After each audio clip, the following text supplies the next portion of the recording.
রাজনীতির ময়দানে তো রোজ কত কথাই হয় তাই না? কিন্তু মাঝে মাঝে এমন কিছু মুহূর্ত তৈরি হয় যা সব হিসেব নিকেশ, সব জল্পনাকে এক ঝটকায় থামিয়ে দেয়।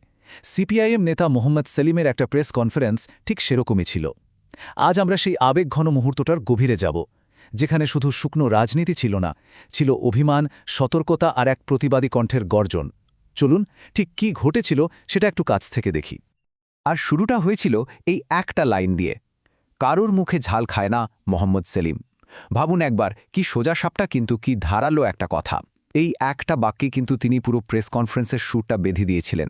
মানে এটা পরিষ্কার, মোহাম্মদ সেলিম বা সিপিআইএম অন্যের কথায় চলে না। জল্পনার বাজারে এটাই ছিল ওর প্রথম এবং সবচেয়ে জোরালো একটা জবাব।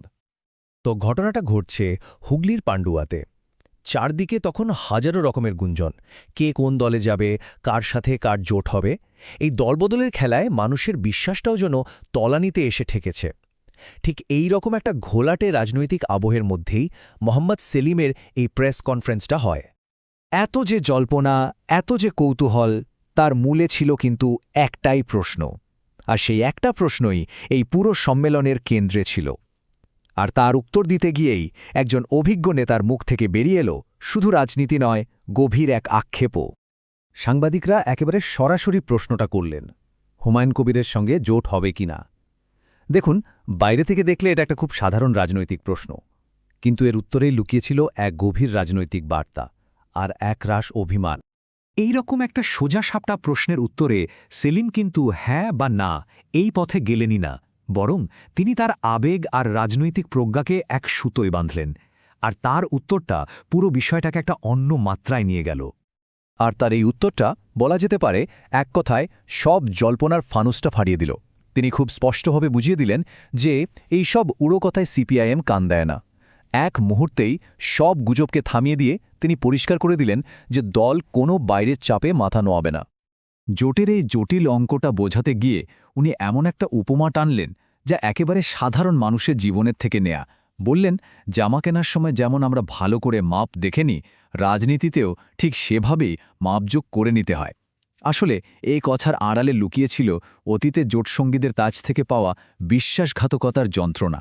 বার্তাটা ছিল খুব স্পষ্ট, যে কোনো সিদ্ধান্ত নেওয়ার আগে খুব ভালোভাবে বিচার বিশ্লেষণ করাটা জরুরি।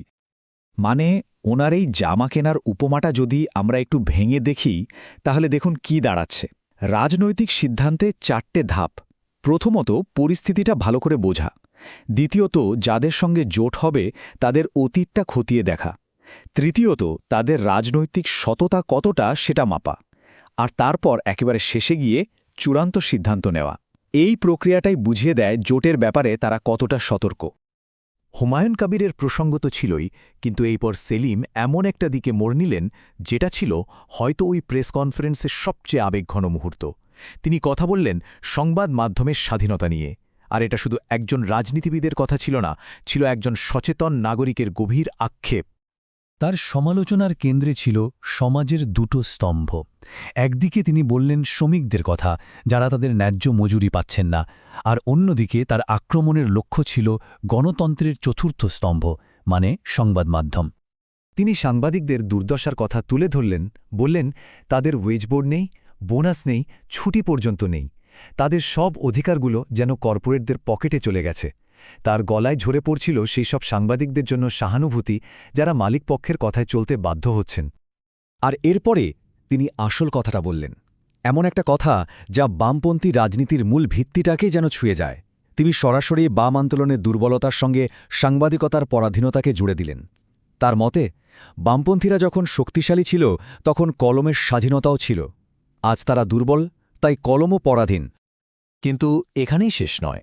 সমালোচনার তীরটা কিন্তু শুধু প্রতিপক্ষের দিকেই ছিল না, ঘুরল নিজের জোটসঙ্গী কংগ্রেসের দিকেও। এখানেও তিনি কোনোরকম রাগঢাক করেননি। তিনি যেন একটা তুলনা টানলেন, মনে করালেন সেই পুরনো জোটের কথা, অধীর চৌধুরীর সময়ের সেই লড়াকু মানসিকতার কথা, আর তার সাথে তুলনা করে বর্তমান নেতৃত্বের দ্বিধা নিয়ে নিজের ক্ষোভটা উগরে দিলেন।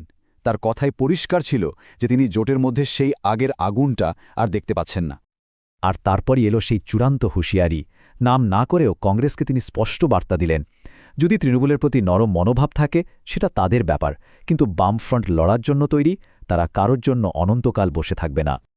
বক্তৃতার একেবারেই শেষে এসে সেলিম কিন্তু দলীয় রাজনীতির গণ্ডিটা টপকে গেলেন। তিনি কথা বললেন আরও বড় একটা বিষয় নিয়ে, ইনসানিয়ত নিয়ে। এমন একটা বার্তা দিলেন যা সাধারণত রাজনীতিক মঞ্চে খুব একটা শোনা যায় না। তিনি বললেন, এই যে মন্দির মসজিদ হিন্দু মুসলমানের ভাগাভাগির রাজনীতি চলছে, এটা আসলে দেশের মূল সমস্যাগুলো থেকে মানুষের নজর ঘোরানোর একটা খেলা ছাড়া আর কিছুই নয়। এর বদলে উনি জোর দিলেন মানুষের পেটের খিদের ওপর, রুটি রুজির ওপর।